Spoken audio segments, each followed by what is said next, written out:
Narito ang ulo ng mga balita sa mga oras na ito. Mahigit 15,000 armas at mahigit 5,000 tao na huli sa pinaigting na kampanya ng Philippine National Police laban sa pagkalat ng mga iligal na baril.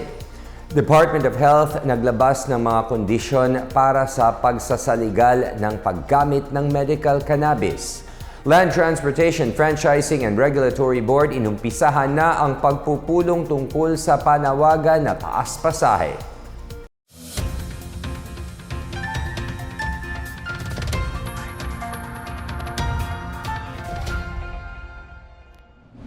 Ako si William Theo para sa PNA Headlines. Nakumpiska ng kapulisan ang mahigit 15,000 armas habang mahigit 5,500 na tao ang naaresto sa pinaigting na kampanya ng Philippine National Police kontra iligal na baril.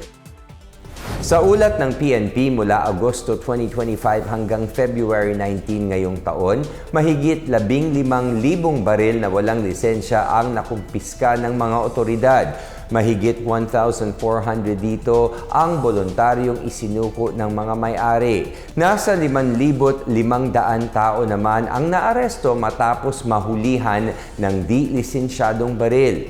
Nahaharap ang mga may hawak ng iligal na baril sa paglabag sa Republic Act 10591 or Comprehensive Firearms and Ammunition Regulation Act. Sa isang pahayag, sinabi na ginawa ang kampanya batay sa focused agenda ng PNP sa pamamagitan ng Enhanced Managing Police Operations. Binigyang diin ng PNP ang pagbabantay, pagpapatupad ng batas base sa tiyak na intelihensya at pakikipagtulungan ng komunidad. Dagdag ni PNP Chief General Jose Melencio Nartates Jr., layunin nila na pigilan ang mga posibleng krimen at panganib at protektahan ang buhay sa pamamagitan ng pagpigil sa illegal na sirkulasyon ng mga baril.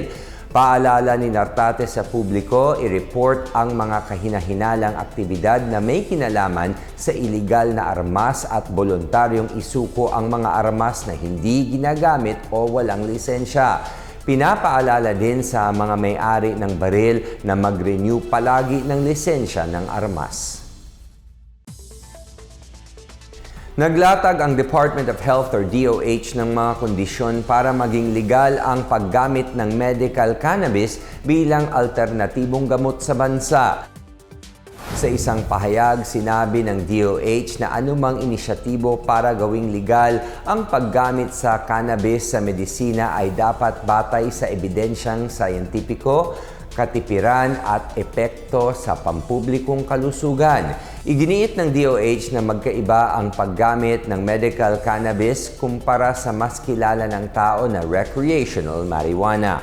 Kailangan din aniyang tiyakin ng gobyerno na mababantayan ang regulasyon ng paggamit nito. Tutol naman ang DOH sa pagtatanim ng cannabis at pag-manufacture ng mga produkto nito. Ipinaalala na itunuturing na krimen ang paggamit ng marijuana maliban kung sakop ng Compassionate Special Permit na ini-issue ng Food and Drug Administration or FDA. Sa ilalim ng Republic Act 9165 or Comprehensive Dangerous Drugs Act of 2002, ipinagbabawal ang pagtatanim, pagmamay-ari, paggamit, pagbili o pagbenta at distribusyon ng marijuana.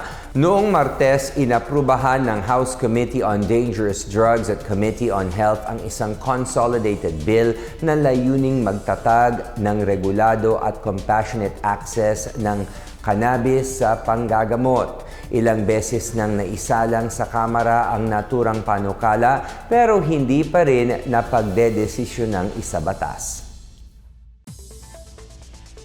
Inumpisahan na ng Land Transportation Franchising and Regulatory Board ang meeting kaugnay ng panawagan na taas pasahe ng mga Transport Network Vehicle Service Driver at Operator.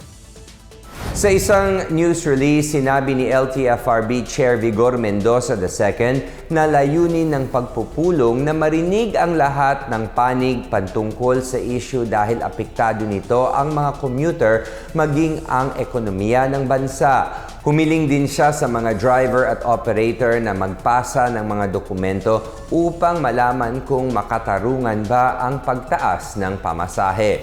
Umaasa si Mendoza na susunod ang mga ito sa kanilang hinihingi dahil mahirap anyang magbase lamang sa impormasyon na meron ang ahensya. Bukod sa taas pasahe, ilang pang problema ang nabanggit sa meeting gaya ng commission sa mga driver at operator at ang mahabang oras ng trabaho sa mga driver. Nakatakda ang LTFRB na magsagawa ng konsultasyon sa mga bus, taxi at jeepney driver sa mga susunod na araw at linggo.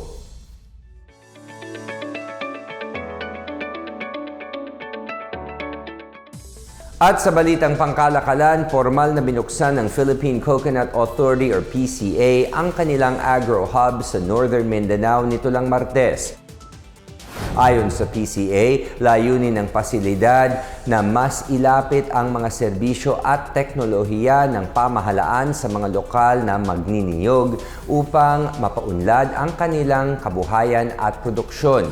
Magsisilbi rin ang pasilidad bilang main office, training center at coordination venue para sa pagpapatupad ng mga programa ng PCA sa rehiyon. Kasabay din ito, nagsagawa ang PCA ng Coconut Stakeholders Forum kung saan iniharap ng ahensya ang programa, proyekto at mga aktibidad nito kasama na rin ang panukalang 2027 budget. Nagbigay ng pagkakataon ang forum sa mga magniniyog na magbigay ng kanilang opinyon at rekomendasyon para matiyak na tumutugon at inklusibo ang mga serbisyo ng ahensya. Positibo ang PCA na ang pinaigting na pagkikipagtulungan sa mga magsasaka at mga partner sector ay magdudulot ng matatag at nagkakaisang industriya ng niyog sa Northern Mindanao. Samantala, nakatakdang itayo ng pamahalaang lungsod ng Maynila ang isang 7 palapag na ospital sa Tondo bilang bahagi ng pagpapalawak ng serbisyong pangkalusugan sa syudad. Kasama ang mga kawani ng Department of Finance, pinirmahan nila Manila Mayor Francisco Isko Moreno Dumagoso at Privatization Management Office Chief Privatization Officer Michael Peter Alejandro ang deeds of conditional sales para makuha ang lote kung saan itatayo ang modernong ospital.